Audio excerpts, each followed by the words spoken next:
The actual game when it matters. We talking about practice. Welcome to the first episode of Talkin Bout Practice. I'm your host, Merz, part owner of the Family Mart podcast. Shout out to my producers, Chris and Jay, for being behind the lens and making sure they hooking me up with them king vibes. All right, this show is something that they actually wanted me to do for quite some time now, and just talk about some sports takes. We're gonna have some fun. I hope you guys enjoy. Let's get right into it. Some notable updates from this past weekend. Israel Adesanya loses by TKO to Alex Pereira 2 minutes into the fifth round. So now Alex Pereira is the new undisputed middleweight champion of the world. I've always wanted to do that. In just his fourth fight with the promotion. That's crazy. Imagine fighting for it's like your fourth UFC fight, bro, and you win the belt. And then you beat Izzy. He's like the main cat. However, Alex Pereira has won twice against Adesanya in kickboxing matches. It was kind of crazy, though, because I thought Adesanya was actually winning the whole fight. Referee Mart stops it after a melee of punches. And Adesanya actually thinks that he stopped it too soon. We're definitely going to see these two fight again in the UFC. It could go either way the second time, but Alex is a beast. I'm not sure if you saw the fight, Jay. Izzy was pretty much winning that thing. Moving on, let's get into some NBA. Embiid, Joel Embiid, my guy, drops 59 points on the Utah Jazz as they took the dub, 105-98. One thing about Embiid, bro, is if that dude gets the ball in the pinch post, it's a wrap. He's going to square up. He's like the triple threat god. He's going to he'll either just jab step you and pull up for the mid-range. He'll put the ball on the ground and hit you with the or he could take you to the basket. And his pick and roll game is nasty too. I mean, you got a 7-footer coming at you like Embiid, setting the screen, and he's rolling to the basket. It's gonna be an alley-oop, So the help side gotta be there. Maybe take a charge if you want to take a charge on him. But one player that I definitely want to shout out from the Sixers is Tyrese Maxey. About 5 games ago, Harden was out on injury with a right foot tendon strain, and Tyrese Maxey has definitely been stepping up. I seen him play at Summer League a couple years ago. It was his second season in the NBA. And I went to see him because I wanted to see how he does, because I knew his rookie year he was doing pretty good. But, Ben Simmons was on the team, and he was kind of basically just backup, just kind of learning the league. But when he was playing in Summer League, this dude was straight up dominating. His pick and roll offense game is elite. I'm really happy for him. I hope the Sixers keep him on the roster. He's definitely a type of player that could lead the Sixers to a championship as a point guard. And he also could be trade bait. Give him a good contract, man. Pay the guy, okay? Pay my guy Maxey. He's doing a good job. Also scoring 50-plus points over the weekend is Darius Garland, the 5th pick in the 2019 draft from Vanderbilt. Check this out. My guy had 10 threes. And the crazy thing about it is if you were watching the game, he was just snatching you, double step back. All these players are doing double step back nowadays.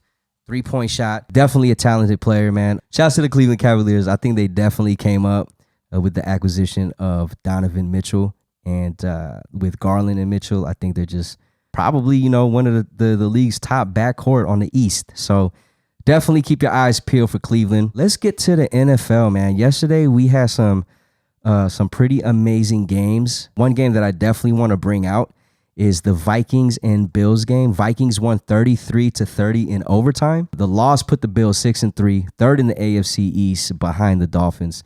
If you guys saw this game, they're saying that it's game of the year. We're a little bit over halfway through the season. I think there's still a lot of football left, but this definitely takes the cake for one of the top games of the year. We could just fast forward straight to the mess. All right, so 44 seconds left, 4th and goal in the 4th quarter. Vikings have the ball on the 1-yard line. The Bills stop them on 4th and goal, and they get the ball back. So at this point, Buffalo's winning 27-23. Okay, 44 seconds left. All they had to do was get a couple yards out, run the clock, and the game was done. However, on the snap, there was a fumble, and defensive player Eric Kendricks from the Vikings recovers the ball in the end zone, and they score, going up 30-27 on Buffalo. If you guys remember the Chiefs and Bills divisional playoff game in 2021, you'll understand that 30 seconds is nothing for Josh Allen. He'll get the ball into the end zone. In this case, he didn't get it to the end zone, but he did get the ball further down the field so that way they can get a field goal. It ended up going to overtime. The Vikings did score a field goal first, and then they ended up intercepting the ball in the end zone. So shouts to the Vikings, man. I did not think that they'd be this good, to be real with you. I mean, they got Justin Jefferson, who actually had 193 yards, 10 catches, and a touchdown. But they're balling. And same with the Bills. There was like a little wide receiver battle between Justin Jefferson and Stephon Diggs. People are calling it game of the year. It was definitely a good game. I want to see how the rest of the season plays out, but it was exciting to watch. The other overtime game of the weekend, Packers and Cowboys. Definitely a game where everyone thought the Cowboys were going to win. Aaron Rodgers was kind of looking like his normal self, and even Tony Pollard from the Cowboys. But he's been balling all season. But the biggest thing that I think we should talk about is Dallas Cowboys head coach Mike McCarthy, former head coach of the Green Bay Packers, had a chance to put his former team back in the pine box on 4th and 4 on the 35 with like 6 minutes left in overtime. This fool decides to go for it when he could have just kicked it and took the points and then relied on his defense to win them the game. Instead, they go for it. Nothing happens. This fool takes off his headphones and throws it on the ground like he's pissed, like his team should have got the yards. Whoever is doing the analytics for that game, I'm pretty sure they were like, yo, Mike, just kick this shit because we have a better chance of getting the points than us getting 4 yards. He didn't listen, and he knew it. I think that's why he was mad. But, hey, when you're a coach, man, sometimes you go off the vibe of the game, and you might feel like we can get this. I feel it. I used to do it in Madden. I don't think I ever punted. I don't think I ever did a field goal in Madden. And I think Mike McCarthy was on that level. So I'm not a fan of Mike McCarthy, but I feel you, dog. Like sometimes you just got to go for it. In this case, you took the L to the Packers, which you shouldn't have. So now the Packers got 3 wins. I think they're 3-6 now. So shouts to the Packers, man. Speaking of head coaches calling the game, Jeff Saturday, the new interim head coach for the Indianapolis Colts, took the field for the first time ever as a coach in the NFL, and they beat the Raiders 25-20. And this is something that's kind of hit the waves for people in the NFL because Jeff Saturday has no coaching credentials at all, at least professionally or in the collegiate level. His coaching pretty much goes high school. He's coached 3 years in Georgia at Hebron Christian Academy. So he's not necessarily like the coach that people thought they would pick up after firing Reich. It put a bad taste in a lot of people's mouths. I know Bill Cowher called it travesty. He said it was a disgrace to the coaching profession. And I feel him. I mean, there's guys on the coaching staff that could have taken the position, especially in the temperature of the NFL. Not hiring enough minority coaches, I think it definitely was a spit in the face. However, the Colts owner, Jim Irsay, was ahead of the hiring. They were saying that executives like Pete Ward and the general manager, Chris Ballard, they tried to talk him out of it. You kind of think about it like this. When you hire a coach, you want someone that's going to control the locker room, right? That's going to build a winning culture. And then when you get somebody like Jeff Saturday, who right now, before this, he was a sports analyst. It makes you think, like, what was the real reason that they hired this guy? Can he handle the play calling? They actually fired their offensive coordinator who was doing a lot of the play calling. If you want to look at it this way, yeah, it probably was a very risky hiring. And also, I think that it was a spit in the face to a lot of coaches that are in the league that could have taken his place, that have been putting in the time and the effort. You kind of got to look at it like how I look at it is give him a chance. Maybe they're trying something new. Maybe they're trying something different because he's not completely like a non-NFL dude. This ain't just a nobody. He's a Super Bowl champion. He was the center for Peyton Manning, so he understands offense. He was a 2-time first-team All-Pro, 2-time second-team All-Pro, and he was a 6-time Pro Bowler. So the guy's played football. Okay, it's like he understands the game. He just never coached before at that level. So I understand why people, get mad because they feel like other people should have got up there. But they didn't just pick a nobody up. Okay, so yeah, he probably didn't do good in high school, but I don't know nothing about this high school. They could have been like a mediocre team, or they could have been a high school team that never won games before he got there. So I think that they should, people should give him a chance. This isn't the first time the NFL actually hired coaches that have never coached in the league before. One of the most recent ones was Urban Meyer. He's never coached in the NFL. He's, known for his coaching in the college level. He coached at Bowling Green, Utah, Florida, and Ohio State before getting the head coaching job with the Jaguars. However, when he took over, he wasn't able to control the locker room. I know he had something against the kicker because I think he kicked the kicker. So that was something that was crazy. He was saying wild shit on his press conferences, and he didn't even make it through a full season. I think his record was 2-11 before they fired him, and so that's not a good example of somebody that's never come to the league and play. Can he coach football? I'm pretty sure he can. He's a successful college coach. But you're coaching kids that are like happy to be there, happy they got a scholarship to play. So it's a little different when you're coaching men who have $1 million contracts. It's a little different to control that locker room, especially if you've never played in the NFL or if you've never coached. But again, Jeff Saturday has playing experience. So I think with him as a offensive line player, which is probably what the Colts really needed, he was able to probably control the locker room. Now, we don't know. It's still early. It's just one game. We don't know how it's going to go, but I think that he was able to do that. Now, I get it. They're playing the Raiders. The Raiders aren't great, even though it looks like they should be winning every game, but they're not. This was a game that probably people thought the Colts were going to lose. Like, I'm pretty sure Raiders fans were going into the stadium like, bro, we about to get this. The coach, like, who? That's what I'm saying, who? So, but they're walking knowing that, man, any given Saturday at this point. But there was a good example for a coach who'd never been in the NFL that actually did well. And you guys know his name. His name is Jimmy Johnson. He coached for the Dallas Cowboys, and he got 2 Super Bowls with him. Jimmy Johnson never played or coached in the NFL. He played college football at the University of Arkansas. He was a defensive lineman. He actually played with Jerry Jones, okay, who's the Dallas Cowboys owner now. I didn't even know Jerry Jones played football. He looked like he might break. That dude touched a football, bro. Imagine like being if I was playing for if I was CD Lamb and like I see Jerry Jones, I would like throw the football and like, hey, catch. You know what I'm saying? And see what he does. He probably could catch. I mean, he's a football player, and he's the owner of a Cowboy, so I'm not gonna talk too much mess. He got bread, but it's funny, man. Anyway, Jimmy Johnson, his coaching trail. Assistant coach at Louisiana Tech. He was an assistant coach at Iowa State. He was a positions coach at Oklahoma. Assistant head coach and defensive coordinator at Pittsburgh before getting his first head coaching job at Oklahoma State. And then he became the head coach at the University of Miami. Go Canes. You already know what time it is. They won the 1987 national championship. And then he became the head coach for the Dallas Cowboys after that, whom Jerry Jones was the owner for before getting that job. So now you kind of think, is it nepotism? Like, that's my boy. We played college ball together. Let's get him up there. I'm pretty sure back then people were like, why they get Jimmy Johnson? But he was coaching. He was coaching college, but he never coached the NFL. And I'm pretty sure people nowadays can say after the fact, because like hindsight is always 20/20.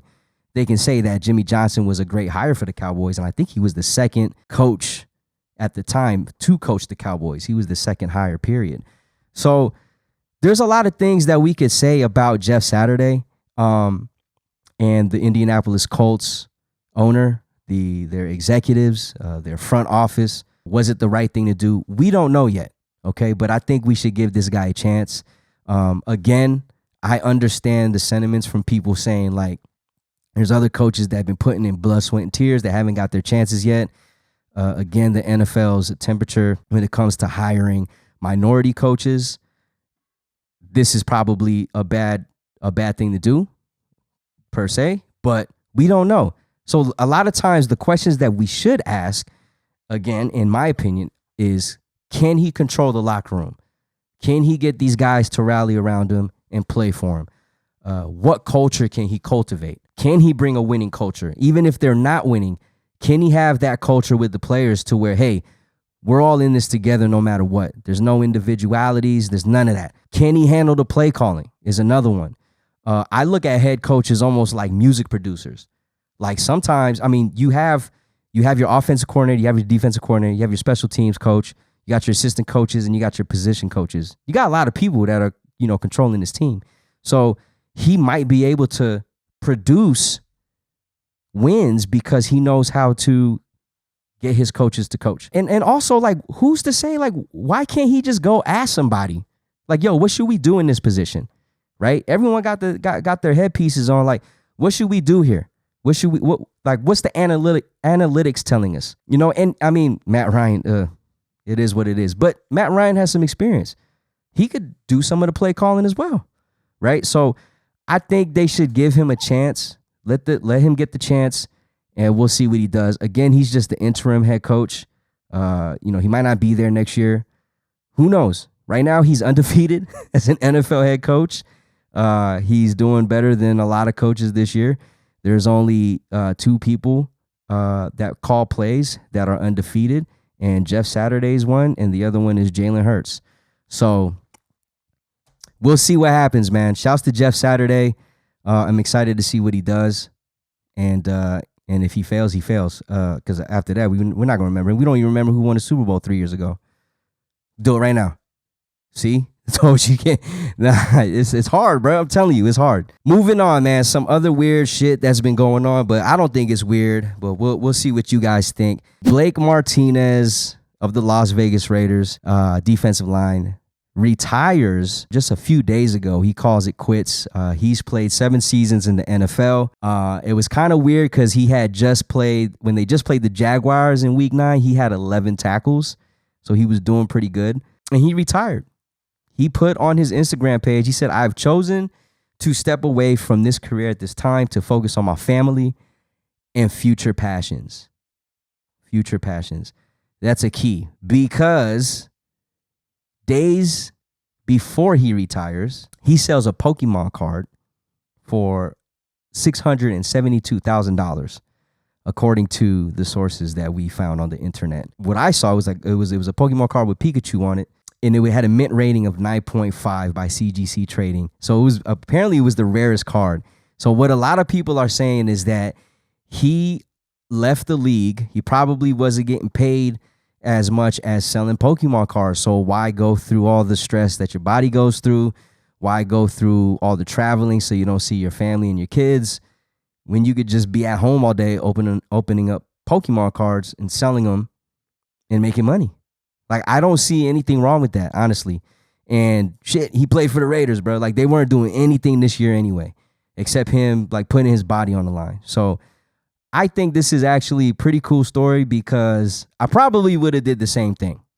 I probably would have ended up selling Pokemon cards and retiring from the NFL if I was making a lot more money. Because at the end of the day, there's 2 things that you need to do in life. One, and this goes for everybody in the world. 1, take care of your body for longevity. And 2, make the most money. And when you make the most money, you have to work the least while doing it. So shouts to Blake Martinez. I wish him all the luck with him and his family and his Pokemon cards. Damn, I wish I kept mine. I'm pretty sure because I had like 2 binders. I don't know about you, Jay. I had like 2 binders. It wasn't that much. I used to steal them from kids too.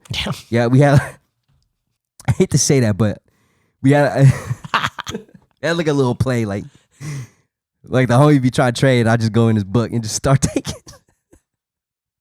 My bad, man. I wasn't the best kid, but I probably had at least like 50 grand in my 2 binders, bro. Like, how many did you have? Did you collect Pokemon cards? Yeah, I probably had maybe 30 grand by now.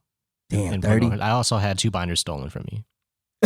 So it's probably you, dog. Right. So, no, I didn't take it from the family, bro. I didn't take it for the family, bro. Shouts to Blake Martinez, man. Yo, keep selling them Pokemon cards, bro. What do you think? Would you leave the game? For the same reasons, for my health, and I get to work on something I'm maybe a bit more passionate about at the time. Yeah. It sounds like, I read the story, it sounds like he went back to like his roots. Yeah. I went through his Instagram page today, and I'm just, he's definitely into Pokemon cards, man. That's his thing. So Shouts to Blake Martinez. Shouts to his wife. This is what Tom Brady should have did. Let's get to it. This is what Tom Brady should have did, bro. Tom Brady should have left after he won the ring and made his wife happy. Because he had, bro, my man was on top of the world.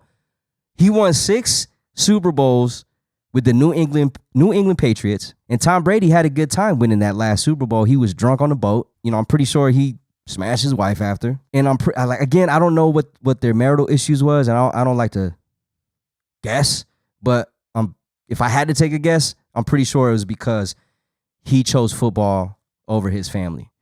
And people could say, man, you know, she needs to support him and all that, but at some point, you got to understand that you're already a Hall of Famer.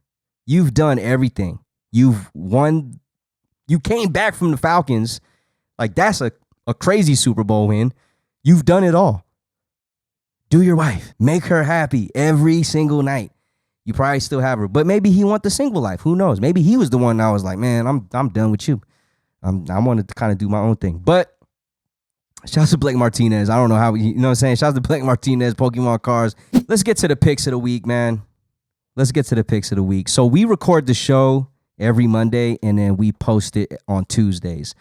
So I'm good. Right now, the Monday Night Football game hasn't happened, but by the time that you guys see this, it will. So we'll see if I'm right or I'm wrong. But we will give you guys some picks that you could use throughout the week. So tonight's game, the Washington Commanders are in Philadelphia playing the Eagles.